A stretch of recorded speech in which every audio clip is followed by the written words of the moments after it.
الحمد لله نحمده ونستعينه ونستغفره ونعوذ بالله من شرور أنفسنا ومن سيئات أعمالنا من يهده الله فلا مضل له ومن يضلله فلا هادي له وأشهد أن لا إله إلا الله وحده لا شريك له وأشهد أن محمدا عبده ورسوله الذي أرسله الله تعالى بالحق بشيرا ونذيرا وداعيا إلى الله بإذنه وسراجا وقمرا منيرا أما بعد فإن خير الحديث كتاب الله وخير الهدي هدي محمد صلى الله عليه وسلم وشر الأمور محدثاتها وكل محدثة بدعة وكل بدعة ضلالة وكل ضلالة في النار. أعوذ بالله من الشيطان الرجيم.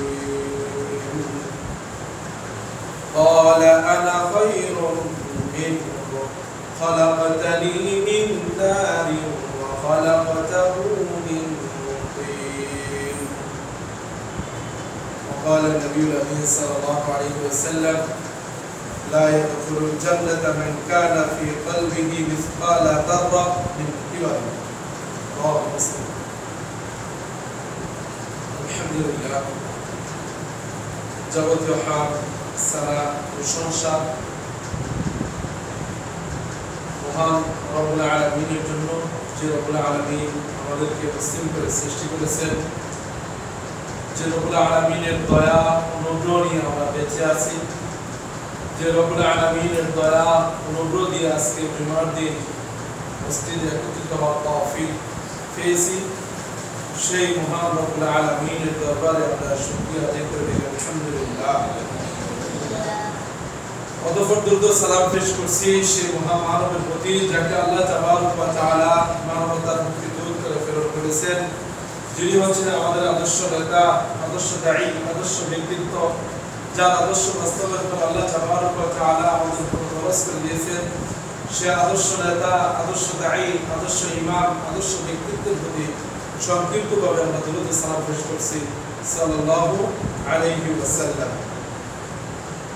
সম্মানিত সমবেত জুমা মসজিদের মুসল্লিয়ান ইকরাম, আজকে আমরা জুমার খুতবায় যে বিষয়টি নিয়ে আলোচনা করব, সেই বিষয়টি হচ্ছে অহংকার বনাম বিনয়। আজকে বর্তমানে আমাদের সমাজে অহংকারের প্রভাব এত বেড়ে গিয়েছে মনে হচ্ছে যে সে মৃত্যুবরণ করবে না। এই অহংকার হতে পারে অর্থ সম্পদের অহংকার, এই অহংকার হতে পারে ক্ষমতার অহংকার, এই অহংকার হতে পারে সেই বংশের অহংকার। আজকে মুসলিম উম্মাহ পদস্খলনের অন্যতম একটি কারণ হচ্ছে এই অহংকার।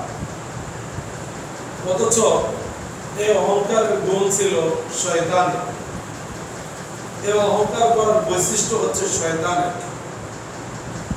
যে শয়তান অহংকার করে আল্লাহ তাবারক ওয়া তাআলা যখন আমাদের পিতা আদম আলাইহিস সালামকে সৃষ্টি করলেন, সৃষ্টি করে যখন আল্লাহ তাবারক ওয়া তাআলা নির্দেশ দিলেন যে তোমরা সবাই তাকে সিজদা করো, তখন ফাসাজাদু ইল্লা ইবলিস আবা ওয়াস্তাকবারা ওয়া কানা মিনাল কাফিরিন। আল্লাহ তাবারক ওয়া তাআলা সেই আদেশ সকল ফেরেশতা তথা আসমানে যারা ছিলেন প্রত্যেকেই তার হুকুমে আনুগত্য করবে, বিনয় করবে। কিন্তু এক ব্যক্তি আল্লাহ তাবারক ওয়া তাআলার যে হুকুম যে আদমকে সিজদা করতে হবে এই হুকুমকে অস্বীকার করল তথা অহংকার করল, সে হচ্ছে আল্লাহ বলেন ফাসাদাদু ইল্লা ইবলিস, ইবলিস ছাড়া কেউ তাকে সিজদা করে, ইবলিস সবাই তাকে সিজদা করছে শুধুমাত্র ইবলিস ছাড়া। আবা ওয়াস্তাকবার, আল্লাহ বলেন সে অস্বীকার করলো এবং সে অহংকার করলো। তাহলে এই আয়াত থেকে বোঝা যায় যে অহংকার করা বৈশিষ্ট্য হচ্ছে শয়তানের গুণ। কার গুণ বলে? শয়তানের গুণ। এই গুণ আমার আর আপনার হতে পারে না, এই গুণ একজন মুসলিম এর হতে পারে না। পিছনে যারা আছেন একটু সামনে আসেন। তো অহংকার করা হচ্ছে শয়তানের গুণ, আর এই অহংকার হচ্ছে ধ্বংসের মূল কারণ। যখন এই শয়তান আল্লাহ তাবারক ওয়া তাআলার হুকুমকে অমান্য করলো তখনই তার জন্য ধ্বংস অনিবার্য হয়ে গেল। তখনই কিয়ামত পর্যন্ত তাকে লানত করা হলো। কিয়ামত পর্যন্ত সে শয়তান অভিশপ্ত, আল্লাহ তাবারক ওয়া তাআলার অভিশাপ এবং রাগান্বিত হয়ে সে এই পৃথিবীতে বসবাস করে। যদিও একটা প্রবাদ আছে, অহংকার হচ্ছে পতনের মূল। এগুলো আগে আমরা দেওয়ালিকায় দেখতাম, কিন্তু এখন তেমন একটা দেখা যাচ্ছে না। বা এগুলো আমাদের পূর্বের মুরব্বী যারা ছিল তারা আমাদেরকে এগুলো বলে উপদেশ দিত, কিন্তু এখন সেটা দেখা যাচ্ছে না। কর্মে কর্মে আমাদের সমাজে এই অহংকার বৃদ্ধি পাচ্ছে, আর সে শয়তানের গুণে গুণান্বিত হচ্ছে। অহংকার একটি ভয়ানক একটি রোগ। যার ভিতরে অহংকার থাকবে তার ধ্বংস দুনিয়া অন্যথায় আখিরাত নিশ্চিত হবে। অর্থ সম্পদের অহংকার, ক্ষমতার অহংকার, বংশের অহংকার, শরীরের অহংকার, বিভিন্ন দিক বেদিক রয়েছে এই অহংকার। ফিরআউনের পূর্বে কারণ ছিল, কারণের অনেক সম্পত্তি ছিল। সে রাস্তায় যখন হাঁটতো তার চুল এমন ভাবে আশ্রাতো যে টাকনার নিচে লুঙ্গি বা তার প্যান্ট বা টাকনার নিচ সহকারে সে ঢেকে রাস্তা দিয়ে সে অহংকারের সহিত। আল্লাহ তাবারক ওয়া তাআলা তার এত সম্পদ দিয়েছেন, একটি গোষ্ঠী তার যে সম্পত্তি রয়েছে ওই সম্পত্তি যে সে গুদামজাত করছে, ওই গুদামজাতের চাবি বহন করতে একটি জাতি, একটি গোষ্ঠী। তার মানে বিশাল সম্পদের অধিকারী ছিল সে। একে এত সম্পত্তি আল্লাহ তাবারক ওয়া তাআলা দান করেছে, কিন্তু সে অহংকার করার কারণে আল্লাহ তাবারক ওয়া তাআলা তাকে একেবারে মাটির নিচে, এখনো পর্যন্ত সে মাটির নিচে যাচ্ছে, একে ধসিয়ে দিচ্ছে মাটির নিচে। এটা হচ্ছে অহংকার। শয়তানকে যখন আল্লাহ তাবারক ওয়া তাআলা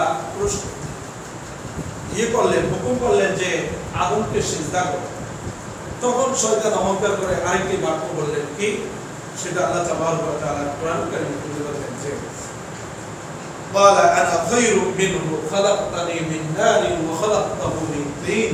আল্লাহ তুমি আমাকে আদেশ করছো আদমকে সিজদা করার জন্য, আমাকে সৃষ্টি করেছো তুমি আগুন থেকে, আর তাকে সৃষ্টি করেছো তুমি মাটি থেকে, অতএব আমি হচ্ছে তার থেকে উত্তম।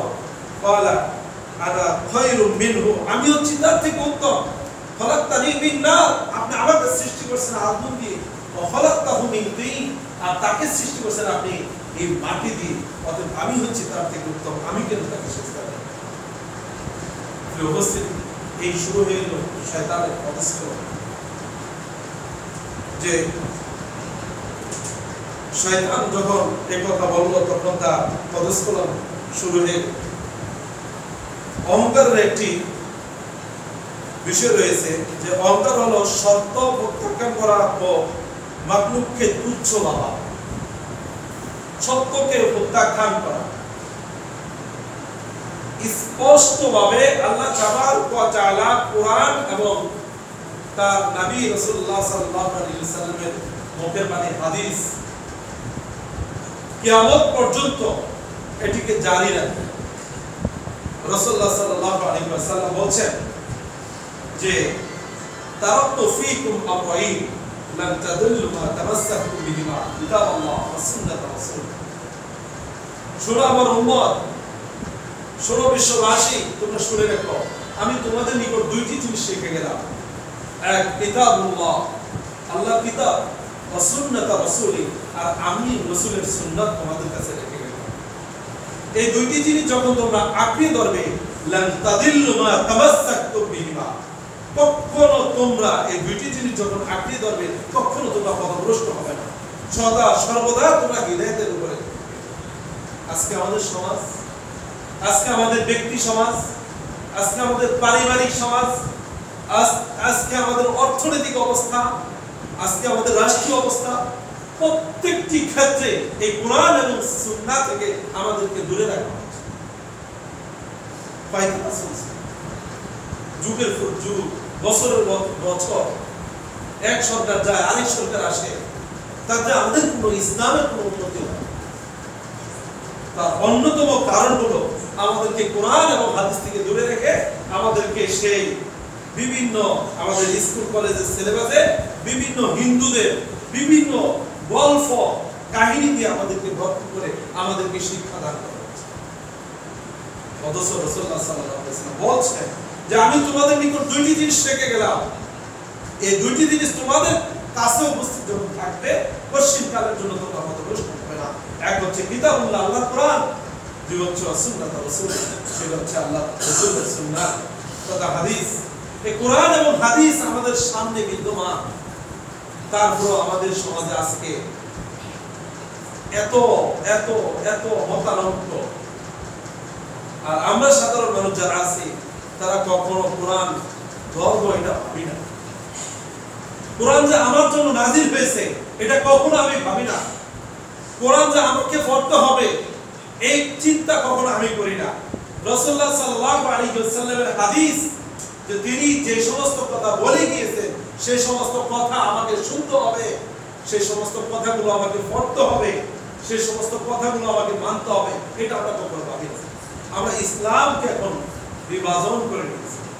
ইসলাম, কোরআন এবং হাদিস হচ্ছে হুজুরদের জন্য, আর আমরা যারা সমাজে বংশীয় মর্যাদা রয়েছে, অর্থ সম্পদ রয়েছে, টাকা পয়সা রয়েছে, ক্ষমতা রয়েছে, আমরা রাজনীতির চর্চা করব, আমরা অর্থনীতির চর্চা করব, আমরা সমাজনীতি ব্যবস্থা কিভাবে করা যায়, কিভাবে কার থেকে বিচার সালিশ করে সুদ খাওয়া যায়, ঘুষ খাওয়া যায়, এই বিষয়গুলো নিয়ে আমরা চিন্তা ভাবনা করি। কিন্তু কখনো আমরা যারা সমাজে বসবাস করছি আমরা কখনো ভাবি না এই কোরআন আমাকে পড়তে হবে, এই কোরআনের জ্ঞান আমাদেরকে অর্জন করতে হবে। আমরা ভাবি না যে আল্লাহ তাবারক ওয়া তাআলা কেন এই কোরআন কারীম নাযিল করেছেন, কার জন্য আল্লাহ তাবারক ওয়া তাআলা এই কোরআন কারীম নাযিল করেছেন। এই কোরআনের চর্চা আমরা আজকে ছেড়ে দিয়েছি, বিদায় আজকে আমাদের সমাজে অহংকার এবং পতন আমাদের সমাজে শুরু হয়ে গেছে। সমাজ উপস্থিতি রাসূলুল্লাহ সাল্লাল্লাহু আলাইহি ওয়াসাল্লাম বলেন, লা ইয়াদখুলুল জান্নাতা, ওই ব্যক্তি পরকালের জন্য জান্নাতে যাবে না, মান কানা ফি কলবিহি মিসকালা যাররা মিন কিবর, যার হৃদয়ে একটি জাররা পরিমাণ অহংকার থাকবে, ওই ব্যক্তি কখনো জান্নাতে যাবে না। দুনিয়াতে আল্লাহ তাবারক ওয়া তাআলা দুই বন্ধুর একটি উদাহরণ দিয়েছেন। একজন ব্যক্তিকে দুইটি বাগান দেওয়া হলো। আল্লাহ তাবারক ওয়া তাআলা তিনি এই অহংকারের যে পতন আছে সেটা বোঝাতে গিয়ে সূরাতুল কাহফে সেই আল্লাহ তাবারক ওয়া তাআলা বর্ণনা করলেন যে ওয়াদরিব লাহুম মাতালা রাজুলাইনি জাআলনা লিআহাদিহিমা জান্নাতাইনি মিন আ'নাব ওয়া হাফাফনাহুমা বিনাখলিন ওয়া জাআলনা বাইনাহুমা যারআ। আল্লাহ তাবারক ওয়া তাআলা ওই ব্যক্তির দৃষ্টান্ত দিলেন যাকে ওই দুই ব্যক্তি সম্পর্কে আল্লাহ তাবারক ওয়া তাআলা আমাদের নিকট দৃষ্টান্ত পেশ করলেন তাদের একজনকে আল্লাহ তাবারক ওয়া তাআলা দুইটি আঙ্গুরের বাগান দিয়েছেন এবং আঙ্গুরের বাগানের চারপাশে আল্লাহ তাবারক ওয়া তাআলা খেজুর গাছ দিয়ে ছাউনি বেড়া দিয়েছেন এবং ভিতরে শস্য ব্যবস্থা করে দিয়েছেন।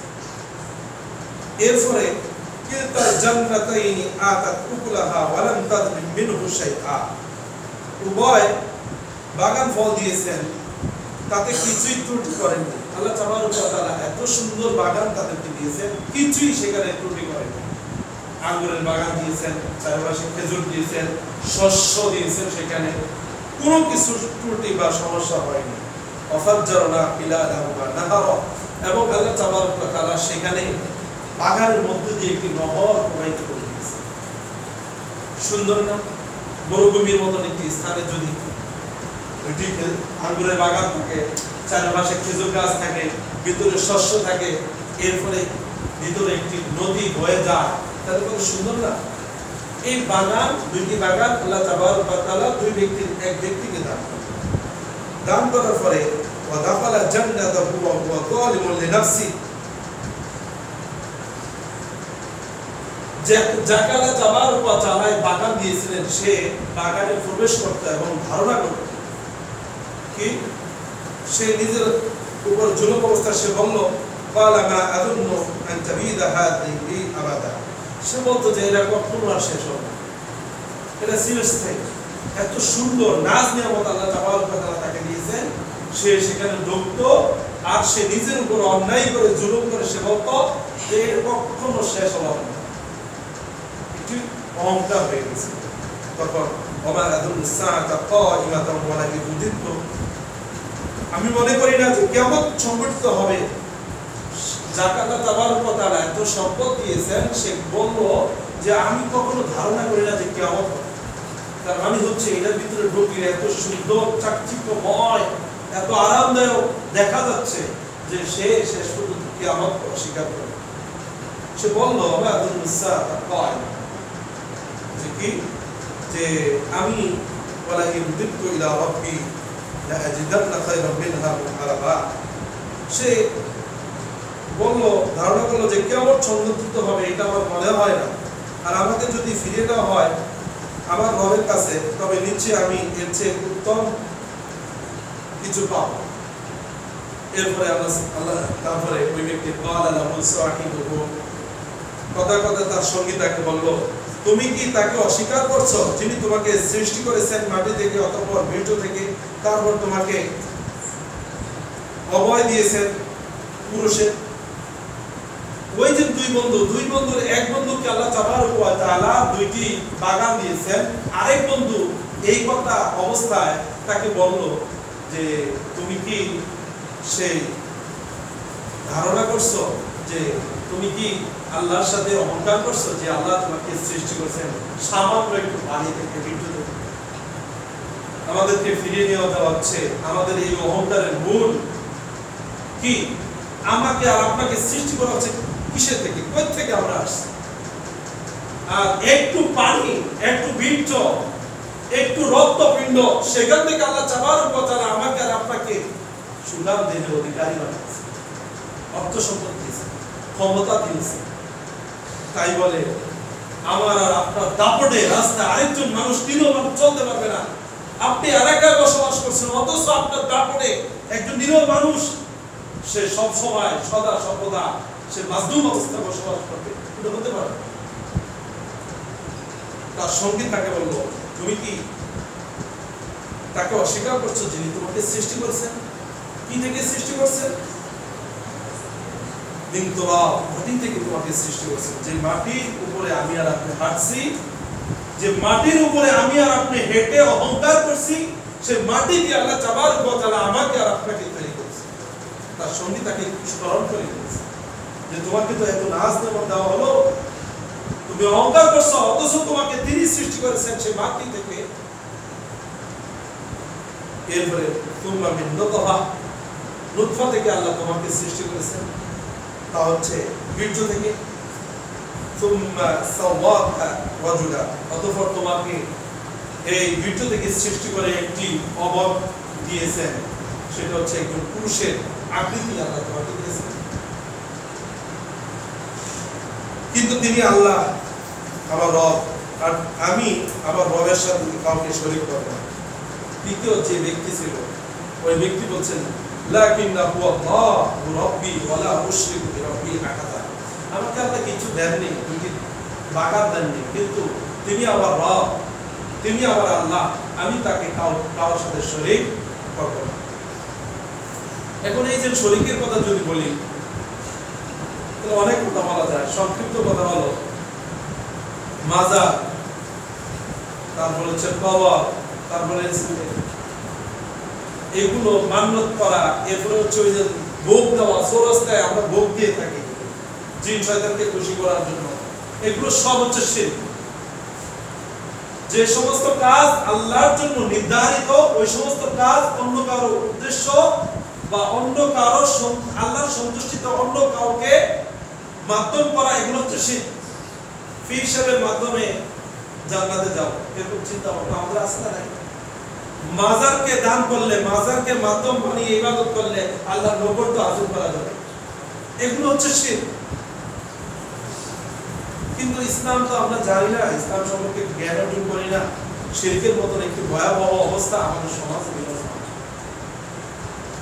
আমাদের এই পাশে বসবাস করছে এক শ্রেণীর মানুষ, যারা সেই চাঁদপুরে সম্ভবত গিয়ে এক পীর সাহেবের মাজারে কি সুন্দর আল্লাহ আকবার আল্লাহ খাওয়া হলো, ল্যাংড়া ফুঙ্গা অবস্থায় নাচানাচি করে উৎসব পালন করে আবার সে চলে আসে জাহাজ ভাড়া করে নিয়ে। তো এদের সালাত, এদেরকে যদি জিজ্ঞেস করা হয় তোমরা সালাত আদায় করছো না কেন, বলছে সালাত তো আমার হৃদয়ে। রোজা করছো না কেন, রোজা তো আমার হৃদয়ে, আমরা আল্লাহর পাবো। এরকম কোন শরীয়ত আল্লাহ দিয়েছেন বলেন? যদি দিতেন তাহলে আমাদের কি প্রয়োজন ছিল আজকে জুমার দিনে এখানে উপস্থিত হওয়া? আমাদের কি প্রয়োজন ছিল এত কষ্ট করে রুকু দেওয়া, এত কষ্ট করে ভোররাতে উঠে সালাত আদায় করা, এত কষ্ট করে ইশারের সময় সালাতে মসজিদে গমন করা, মাগরিবের সময় আমরা মসজিদে একটু গল্প গুজব করবো, সেখান থেকে চলে গিয়ে সালাত আদায় করা? কি প্রয়োজন ছিল? যদি ইসলাম, যদি সে পাগলের ইসলাম, আল্লাহ আমাদেরকে ক্ষমা করুন। সম্মানিত উপস্থিতি, এই যে এখানে যে দুই ব্যক্তির উদাহরণ দেওয়া হলো, এক ব্যক্তিকে আল্লাহ তাবারক ওয়া তাআলা জান্নাত দিয়েছিলেন, সংক্ষিপ্ত করে দিই, দুইটি বাগান দিয়েছিলেন, আরেক ব্যক্তিকে কিছু দেননি। সেই ব্যক্তি না পেয়ে আল্লাহর কাছে শুকরিয়া করেছেন যে আমি আল্লাহর কাছে আমার রবের সাথে কোনো শিরক করব না। আর যাকে এত সম্পত্তি দেওয়া হলো তার কথার মধ্যে একটু অহংকার হলো, অহংকার হওয়াতে আল্লাহ তাবারক ওয়া তাআলা তার সেই বাগানকে ধ্বংস করে দিয়েছেন। এটা হচ্ছে দুনিয়াবি একটি সামান্য উদাহরণ। তো মূল কথা হচ্ছে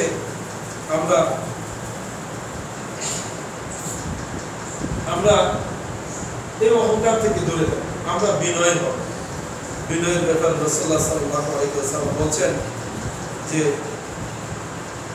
আলা উখবিরুকুম বিআহলিল জান্নাহ, হে আমার সাহাবাগণ তোমরা শোনো, আমি কি তোমাদেরকে জান্নাতবাসীদের, জান্নাতি ওয়ালাদের সুসংবাদ দিব না?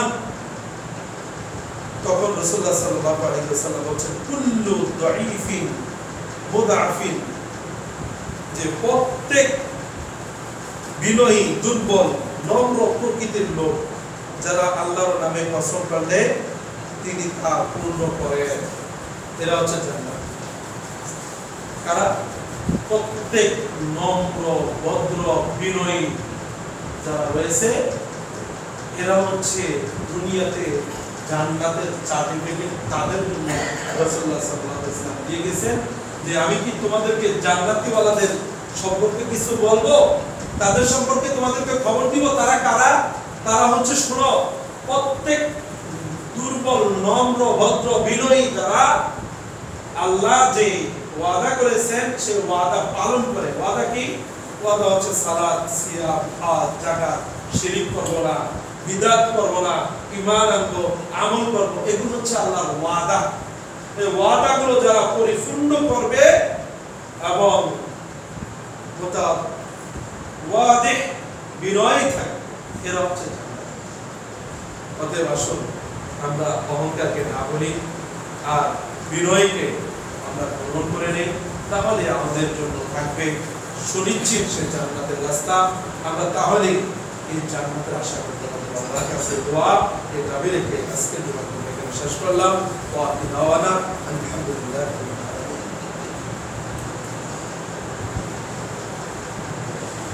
আলহামদুলিল্লাহ আলহামদুলিল্লাহ রাব্বিল আলামিন ওয়াল আকিবাতু লিল মুত্তাকিন والصلاة والسلام على سيد الأنبياء والمرسلين نبينا محمد وآله وصحبه أجمعين وبعد. أيها الناس صلوا على النبي كما قال تعالى في القرآن يا أيها الذين آمنوا صلوا عليه وسلموا تسليما.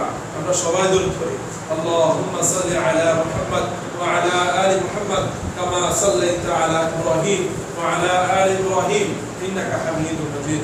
اللهم بارك على محمد وعلى آل محمد كما باركت على إبراهيم وعلى آل إبراهيم إنك حميد مجيد. সম্মানিত উপস্থিতি, মানুষ যখন মৃত্যুবরণ করে দুনিয়া থেকে সে কি নিয়ে যায় বলেন তো? আমাদের সমাজ থেকে যারা মৃত্যুবরণ করছে তাদের থেকে কি আমরা কোনো শিক্ষা নেই কিনা? আমরা তো তাদেরকে আমাদের হাতেই তাদেরকে দাফন করি। আমরা সেই 3.5 হাত কবর তাদের জন্য করি। কি নিয়ে যায় তারা দুনিয়া থেকে বলেন? এক টুকরো কাপড়ের বেশি কিছু নিয়ে যেতে পারে বলেন? যত বড় ক্ষমতাশীল হোক না কেন, যত বড় প্রভাবশালী হোক না কেন, যত বড় অর্থ সম্পদওয়ালা হোক না কেন, সে কি নিয়ে যেতে পারে বলেন? এক টুকরো কাপড়ই তো নিয়ে যায় দুনিয়া থেকে, তাই না? আর কিছু নিয়ে যায়? তার ধন সম্পদ নিয়ে যায়? তাহলে আপনি অহংকার করে আপনার সম্পদ কামাই করে আপনার সন্তানের জন্য রেখে যাবেন, এটা কি আপনার জন্য কল্যাণকর না অকল্যাণকর? আপনি ক্ষমতা কামিয়ে দাপট দেখিয়ে আপনি অর্থ সম্পদ, এই সকল কিছু মূল হচ্ছে এই ইনকাম, হালাল বরকত। আপনি অহংকার দেখাচ্ছেন ভালো টাকা ইনকাম করার জন্য, আপনি ক্ষমতার প্রভাব খাটাচ্ছেন ভালো টাকা ইনকাম করার জন্য, যা কিছু বলেন না কেন সব কিছুর কারণ হচ্ছে অর্থ সম্পদ। আচ্ছা, একটা মানুষ বেঁচে থাকতে হলে কত হাজার কোটি টাকা হলে সে খেয়ে তারপর মৃত্যুবরণ করতে পারে বলেন? ধর কোন একজন মানুষ 5 কোটি টাকার মালিক, সে কি 5 কোটি টাকা খেতে পারে? কথা বলেন আমার সাথে, খাইতে পারে?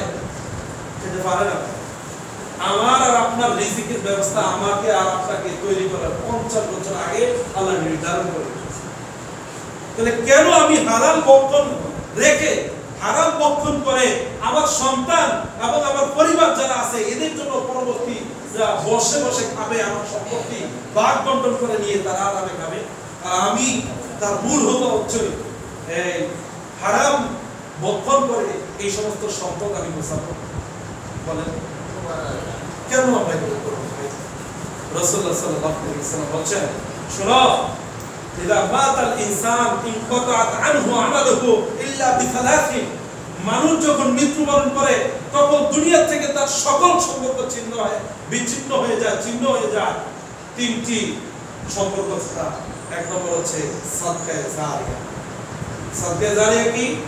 আপনি নিজে যেটা হালাল ইনকাম করেছেন সেখান থেকে মসজিদে মাদ্রাসায় একটি দেওয়া, দান করা, একটি শাখা বা ফুল তৈরি করে দেওয়া, রাস্তা তৈরি করে দেওয়া, এগুলো হচ্ছে সাদকায়ে জারিয়া। 2 নম্বর কি? ওয়ালাদুন সালেহ, একজন সৎ সন্তান রেখে দাও। সৎ সন্তান কি?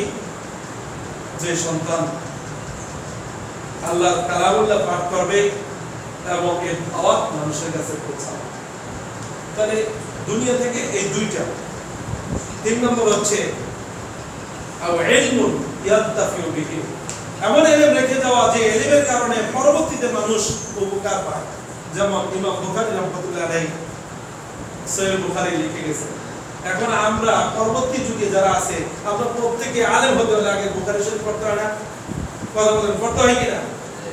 পড়তে হলে উনি যে পরিশ্রম করে লিখে রেখে গেছেন, ইলম রেখে গেছেন, এই ইলমের কারণে ওনাকে আল্লাহ তাআলা সওয়াব। তাহলে দুনিয়া থেকে কয়টা আমল যায় আখিরাতে বলেন? 3টা আমল। কয়টা? 3টা।